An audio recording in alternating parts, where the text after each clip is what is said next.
so had the worst food poisoning last night. Literally had this jerk junction at Trafford Centre. Oh my gosh, it written me off. I was fine for the first, up until like 4 o'clock. And I just felt like hit by a truck. It was awful. I was sick. Oh, so rough. So I knew I had another half marathon this morning. So I had to grab quite a lot of Cocoa Pops, Biscoff spreads, just not the healthiest, but obviously I'd lost a lot of calories. So I had to ram all that in, which I didn't feel bad after, to be fair. It was like a instant switch, felt alright. But I wasn't sure about doing this today because of how bad I felt, but I don't feel too bad with 13k in. I'm a bit weary of having any gels, just because I don't want my old stomach to start bubbling. But yeah, feeling good. That's like a 13k in now. Heart rate's not spiking much at all, to be fair. It's just the legs are feeling sore. So yeah, I'll see when I'm back if I make it. Good, so 3 bed at volume and pace for both of us. Best prepared for the race tonight, so we're just... I don't mind it, like, it's different, and I think it plays to people who...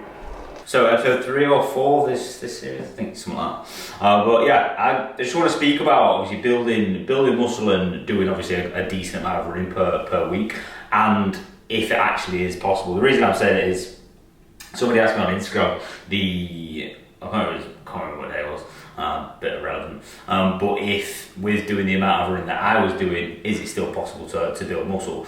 And it comes down to quite a lot of factors, and I'll always say to people when people ask me, so when I've been posting on Instagram and stuff like that, I've had a decent chunk of questions over the past, let's say, year since I started really, and I think you just need to pick which goal. Like, there should be an emphasis on one or the other. Like, is it more performance with running, or is it more like body composition, whether it's dropping body fat and building muscle, right? Because I'll even say to clients, even when we use cardio as like a fat loss tool, right? I would never, just check my example in. I would never use like running as a main tool for fat loss, just because, in my personal opinion, I think it's in its own lane, right? Obviously, you have like incline walking, bike, Stairmaster, all these different things. Running, in my opinion, because it puts so much demand and stress on your body, I think it's almost like it's in a different lane, right? So I always say, yes, if you want to improve your running or improve your distances, improve your times, then yeah, we can put that in. But if fat loss and building muscle is the same goal, then in real life, I would probably take that out, because coming on to my other point is structure and routine within the week is massively important. So speaking from my experience right now, I have to be very, very careful in terms of how I structure my training and how I structure my runs, because, I mean, to answer the question, yes, you can build muscle whilst doing this amount of running, but the routine and structure, it needs to be nailed, right? Because if you structure it correctly, the running can benefit your weight training in terms of increase your aerobic capacity. You're lifting heavier weights, but you can lift them for longer, essentially, which is obviously going to result in more muscle tissue growth, but also result in more fat loss as well. But also, if you get it wrong, again, bringing back to my earlier point about the running side of things, is obviously putting a lot of demand and stress on your body. If you structure it incorrectly, that's going to impact definitely obviously your leg day, but just overall your push day, your pull day, etc., which obviously then is going to have a negative effect in terms of, like I said, building muscle and dropping body fat, essentially.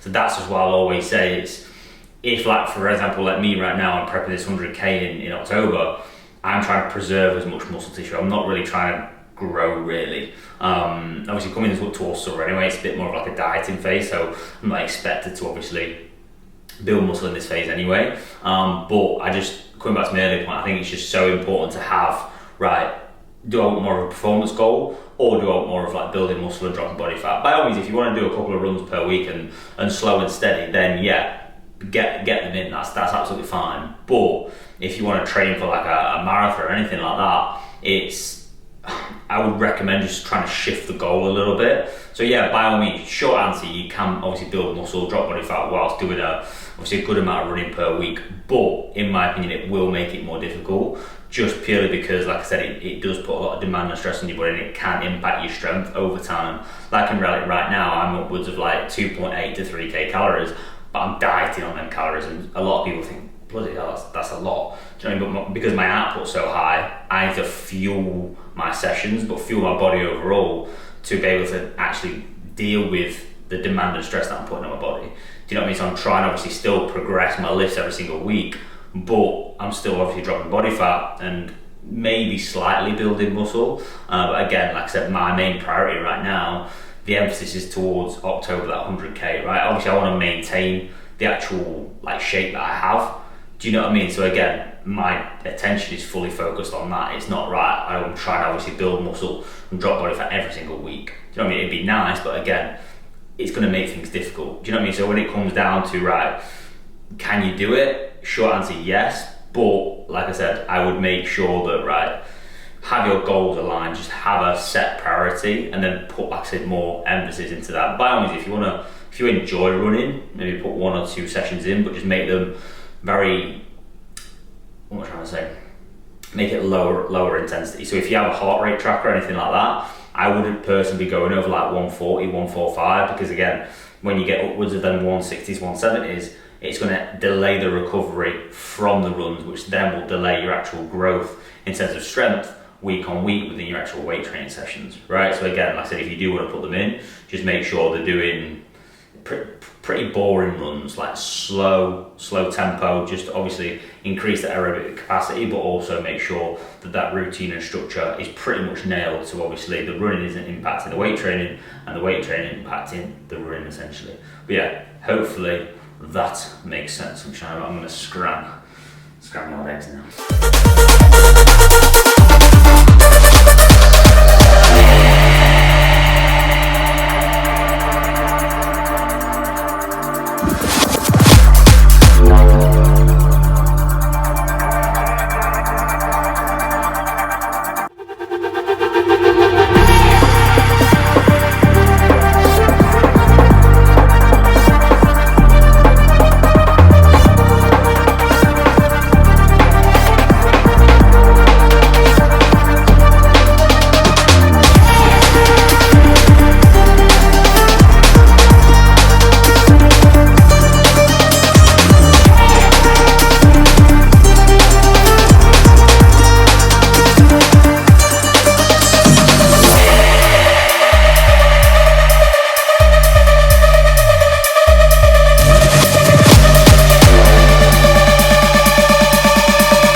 Yeah, that's your lot. So you obviously see a bit more insight into my training, the intensity of that. Obviously, my old dodgy stomach after this weekend. And like in reality, obviously asking the age-old question, which again is quite a popular thing right now, as it seems over the past I feel like 6 to 12 months, it's just everybody's just started like running, which is a good thing, isn't it? But people wanting sort of the best of both. Do you know what I mean? So running a little bit more, but also obviously wanting more out of sort of like looking better, especially as we're obviously on the lead up to summer. So hopefully, obviously, what I said helped you out, obviously give you a bit more clarity on that side. So yeah, with obviously these videos now, obviously, yeah, I'm documenting my own journey. But if there's anything that anybody sort of like wants to see or wants me to go over in any more detail, then like I said, either put it in the comments, or obviously I'll put my Instagram in the caption anyway. So if you always sort of like want to ask me any questions or anything like that, again, like I said, just drop me a message and I'll be happy to help out where I can. So yeah, like, comment, subscribe, all that cringy jazz, and yeah, I'll see you in the next one, sunshine.